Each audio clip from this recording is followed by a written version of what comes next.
ॐ स्थापकाय च धर्मस्य सर्वधर्मस्वरूपिणे अवतारवरिष्ठाय रामकृष्णाय ते नमः.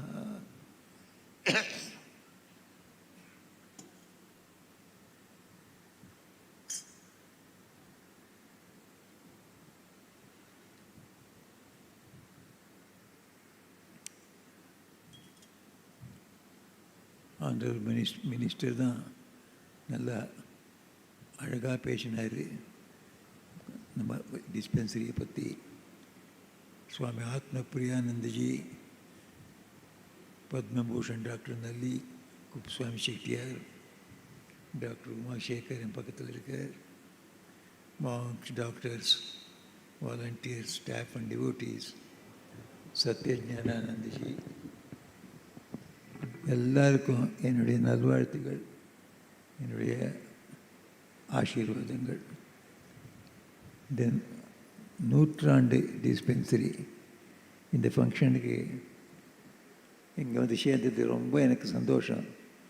ஏன்னா மெடிக்கல் ஒர்க்கு ரொம்ப முக்கியமான ஒரு அங்கம். ப்ராக்டிக்கல் லவ், ப்ராக்டிக்கல் பிரேமம், தேச பிரேமமாகட்டும், ஈஷ பிரேமமாகட்டும், எல்லாத்தையும் எக்ஸ்பிரஷன் எப்படி வரும்? உதவி செய்யத்தினால, அந்நியர்களுக்கு உதவி செய்யத்தினால வரும். பரோபகார புண்ணியாய பாப்பாய பரப்பீடனம் மகாபாரதத்தில் சொல்லிவிடுத்து, இதுதான் நல்லது, எதுனாலும் நமக்கு புண்ணியம் வருது, அது செய்கிறதுனால புண்ணியம் வரும். அது வேறு வழியே கிடையாது. புண்ணியம் இருந்ததுன்னா மனுஷன் நல்லவன் அர்த்தம். புண்ணியாத்மன் உண்டாவன்னு சொல்லுவோம் இல்லையோ, புண்ணியாத்மனா நல்ல மனுஷன் அர்த்தம். நல்ல மனுஷன் ஆகணும்னு நல்ல வேலை செய்யணும். நல்ல வேலைக்குள்ள முக்கியமான வேலை இந்த மருந்து. இந்த மருந்து சின்ன குழந்தைகள் எடுத்து கிழவர்களுக்கு எல்லாருக்கும் வேண்டும். கொஞ்சம் குறைச்ச வேலை கொஞ்சம் அதிகமாக வேண்டும். எல்லாருக்குமே மருந்து வேண்டும். இந்த மருந்து கொடுத்ததுன்னா இது பிராணதானம்னா நம்ம ஆத்மபிரியானந்தி சொல்லியிருக்காரு. இது எல்லாருக்கும் நம்ம பண்ண வேண்டிய விஷயம் இது. அதனால் இது 2 வேலை நம்ம பண்ணுவேன் நம்ம ராமகிருஷ்ண மிஷன். ஒன்று படிப்புக்காக ஸ்கூல்கள், மற்றும் டிஸ்பென்சரி ஒன்று. என்ன இல்லைனாலும் ஹோமியோபதி ஒன்று ஆரம்பிப்போம். எனக்கு யாருக்கு எல்லாருக்கும் வேறு கதி இல்லையோ அவளுக்கு ஹோமியோபத்தின்னு சொல்லுவோம். கதி இல்லாதவர்களுக்கு ரொம்ப சீப்பான மெடிசின்னு, ரொம்ப எஃபெக்டிவ், அது நமக்கு ஆரம்பிப்போம். அப்படின்னா இந்த மருந்தும் ஒரு பக்கம் உடம்பு சரியாக வைக்கிறதுக்காக, மனசு சரியாக வைக்கிறதுக்காக நல்ல வித்தியை, நல்ல படிப்பு, இது 2ஐயும் நம்ம ஆரம்பிப்போம். நான் எங்கெங்கே போனாலும் இந்த மருத்துவ வேலை தான் நடந்தே இருக்கும். அதை கூட மக்கள்கள் உடம்பு நல்லா இருக்கணும் அதுக்காக 3 ஆரம்பிப்பேன். ஒன்று ஜிம்னாஸ்டிக்ஸு. ஜிம்னாஸ்டிக் வந்தால் உடம்புலாம் நல்லா கட்டுமுட்டாக இருக்கும். எந்த வயசில் கூட நீங்கள் பார்த்துக்கணும் கட்டுமுட்டாக இருப்பேன். ஜிம்னாஸ்டிக் ஆரம்பிப்பேன். 2வது சுவாமி விவேகானந்தருக்கு ரொம்ப பிரியமான விளையாட்டு ஃபுட்பால் ஆரம்பிப்பேன். 3வது இந்த ஃபுட்பாலும் இதுக்கு நடுவே கொஞ்சமான ஒரு அழகான ஒரு கலை ஒன்று வேண்டும். அந்த கலை தான் பேண்டு. ஸோ பேண்ட் இன்ட்ரடியூஸ் பண்ணுவேன். நான் எங்கே போனாலும் ஸ்கூல் இன்சார்ஜ் போவேன். போன உடனே ஒரு வருஷம் 1.5 வருஷத்துக்குள்ளே ஃபுட்பால் டீம் ஒன்று பண்ணுவேன். நல்லா ஃபுட்பால் ட்ரைனிங் கொடுப்பேன்.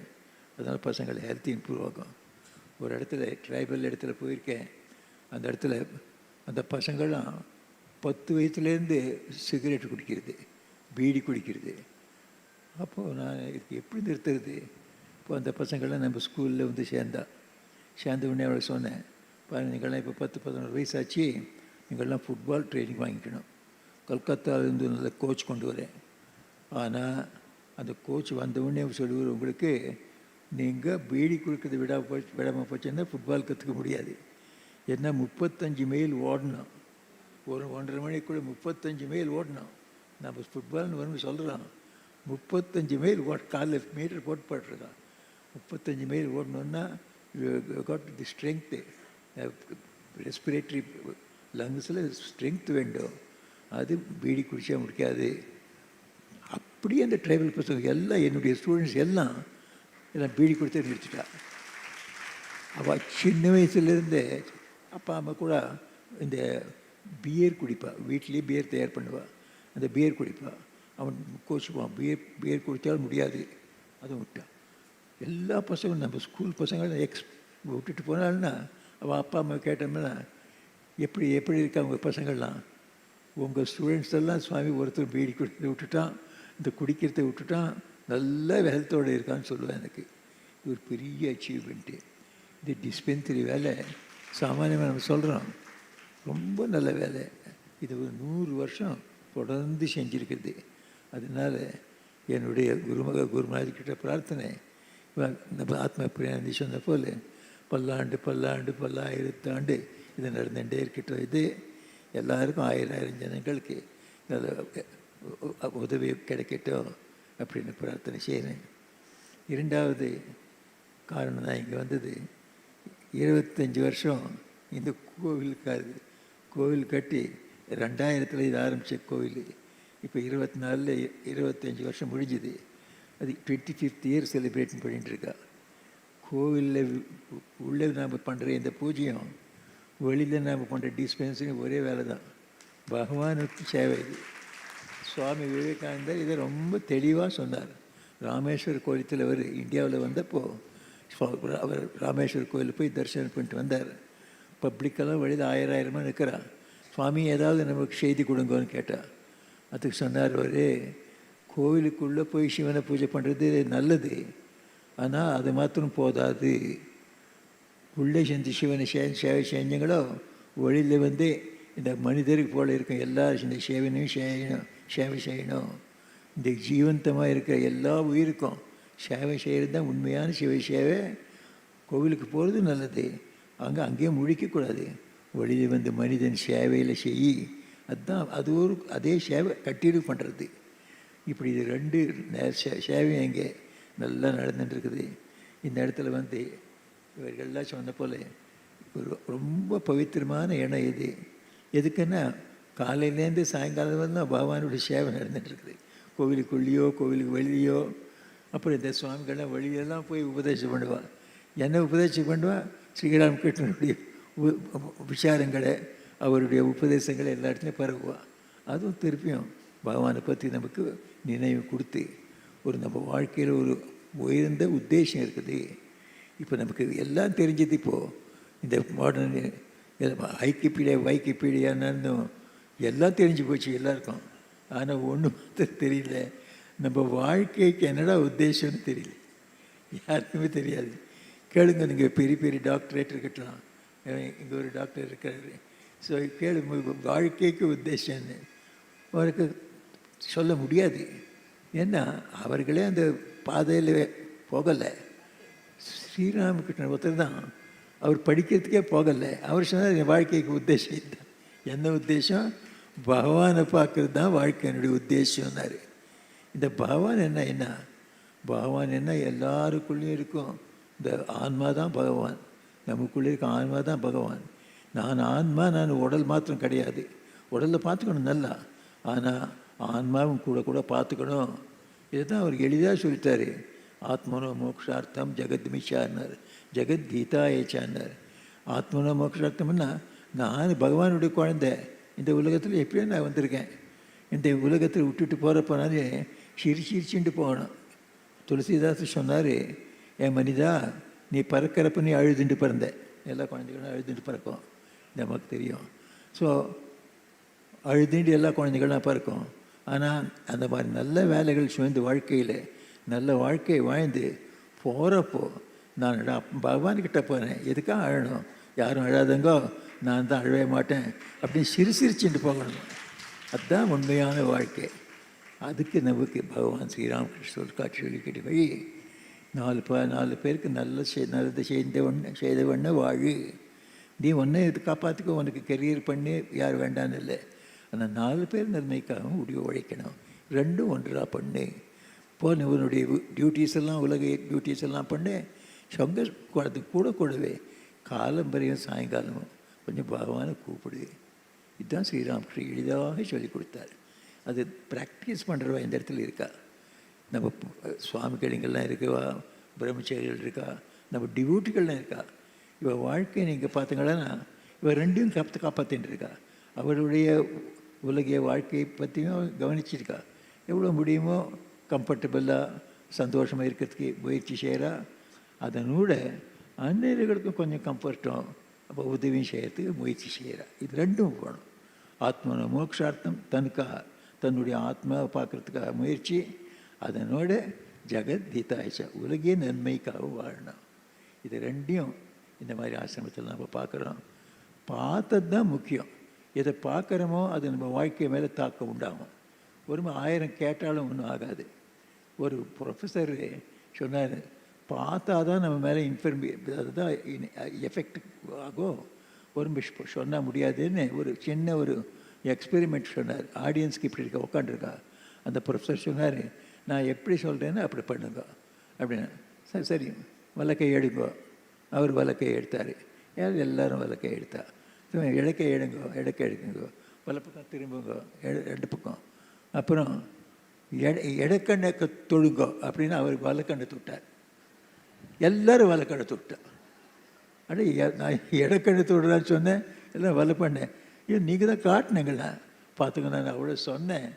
அது அவர் இன்ஃப்ளூயன்ஸ் ஆகலை. நான் காட்டினேன்னு இல்லையோ. Everybody is influenced. ப்ராக்டிக்கல் எங்கே நடக்கிறதோ அங்கே தான் நாம் உண்மையான வேல்யூஸ்ன்னா தார்மீக குணங்கள், சத்குணங்கள் நம்ம வாழ்க்கையில் வரணும்னா values are caught not taught. வேல்யூஸை நம்ம உபதேசம் கொடுத்தா ஆகாது. வேல்யூஸை நம்ம வாழ்க்கையில் காட்டணும்.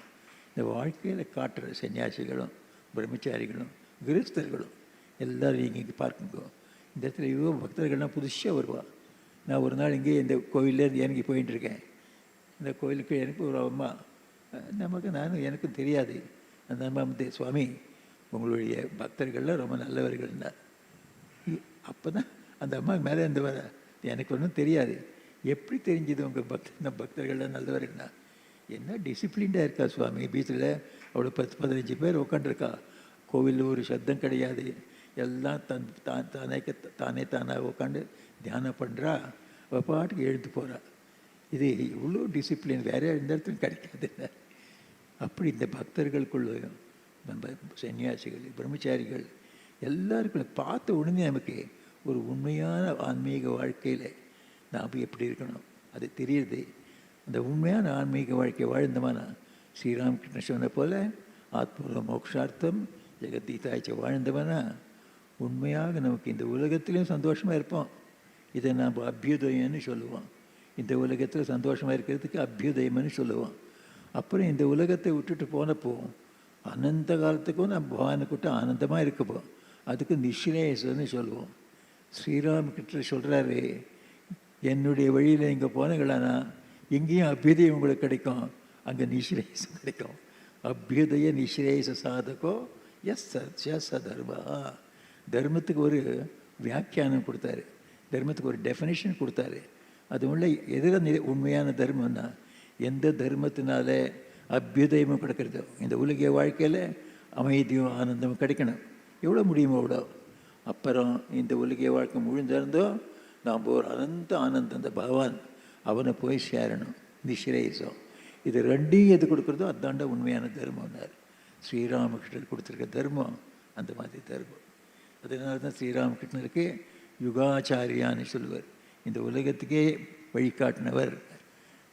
அதை போல் அந்த மாதிரி இடம் இந்த ராமகிருஷ்ண மிஷன். எங்கே இருந்தாலும் போகிறதே அந்த கொஞ்சம் மணிக்காலமோ கொஞ்சம் நாள்களோ அங்கே இருக்கிறதே ஒரு பெரிய எக்ஸ்பீரியன்ஸு. அது பகவானுடைய அருளால் தான் கிடைக்கும். நீங்கள் எல்லாம் ஸ்ரீராமகிருஷ்ணர்கிட்ட வந்திருக்கங்க. ஒரு நிமிஷம் வந்தாலும் பரவாயில்லை.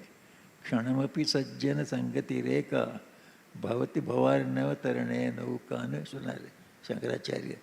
ஒரே ஒரு க்ஷணத்துக்காக நல்லவர்கள் கூட நீ ஒரு சேர்ந்து கலந்துட்டியானா அதனாலே உன்னுடைய பவாரிணவத்தை இந்த பெரிய உலகத்தில் உலகியல் என்ற ஒரு சமுத்திரம் இதை கடந்து போயிடலான்னு சொன்னார். அப்படின்னா நல்லோர்கள் ஒரு இணக்கம் ரொம்ப வேண்டியதானது. எங்கே போய் தேடுவங்க போய் இந்த மாடர்ன் ஏஜில் ராமகிருஷ்ண மிஷன் தான் இந்த மாதிரி பெரிய ஒரு இடம். அந்த இடத்துல போய் ஒரு சன்மார்க்கம் என்ன, சத்குணங்கள்னா என்ன, நல்ல வாழ்க்கைகள்னா என்ன, எப்படி நாம் இந்த உலகத்தில் நல்லா வாழ முடியும், மற்றும் நம்முடைய ஆன்மோன்னதி, நம்ம ஆன்மாவுடைய முன்னேற்றம், பகவானுடைய தரிசனம் எப்படி ஆகும், இதுவும் நமக்கு கிடைக்கும்.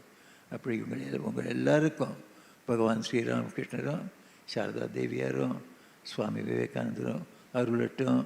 உங்களுக்கு எல்லாருக்கும் ஞானம் கிடைக்கட்டும், பக்தி கிடைக்கட்டும், அவர் சக்தி கிடைக்கட்டும், முக்தி கிடைக்கட்டும். ஸ்ரீராமகிருஷ்ணன் அருள் செய்யட்டும் பிரார்த்தனை செஞ்சு இந்த வாய்ப்பு கொடுத்த எல்லோருக்கும் என் நன்றி தெரிவித்துக் கொள்கிறேன். நன்றி, வணக்கம். ஜெயராமகிருஷ்ணன்.